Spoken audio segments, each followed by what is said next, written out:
खूप दिवस झालं गुलाबजामुन खायची इच्छा होत होती, पण काही घडतच नव्हतं.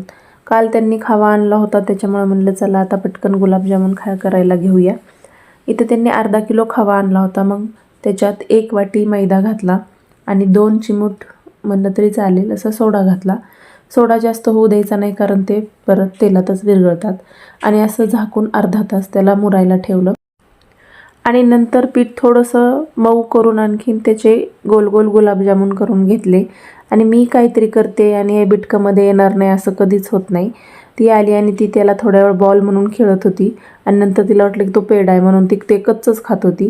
जास्त खाऊ दिलं नाही मी, पण हे असे मस्त गोल करून घेतले सगळ्या ह्याचे आणि नंतर छान तळून घेतले.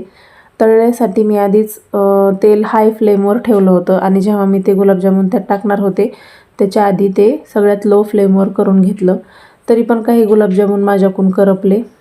त्याचं मी काहीतरी वेगळं केलं. जे आपण शाळेत खात होतो गुलाबजामुन, कोरडे गुलाबजामुन असायचे आणि त्याला शुगरची कोटिंग असायची वरून, मी त्याचे ते गुलाबजामुन केले जे माझ्याकडून जास्त जरा करपले होते.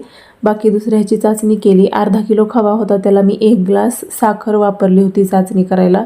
चाचणी अशी तार चलू नाही देत मी, फक्त साखर विरघळली की ते गुलाबजामुनमध्ये टाकून घ्यायचं. एकतर गुलाबजामुन तरी गरम असायला पाहिजेत किंवा चाचणी तरी गरम असायला पाहिजे. आणि ही मी दुसरी चाचणी करत होते. जे करपलेले गुलाबजामुन होते माझ्याकडून त्याच्यासाठी त्यात मी साखर घातली होती आणि त्याला एक पूर्ण तार चले देईपर्यंत कडक चाचणी मी करून घेतली. आणि त्याच्यात ते केलेले गुलाबजामुन त्याच्यात फक्त एकदा घोळून घेतले. म्हणजे अशा प्रकारे मी काळ्या गुलाबजामुनचा पांढरा गुलाबजामुन करून घेतला होता आणि हा पण खूप छान लागत होता. आणि हे दुसरे गुलाबजामुन पण खूप छान झाले होते.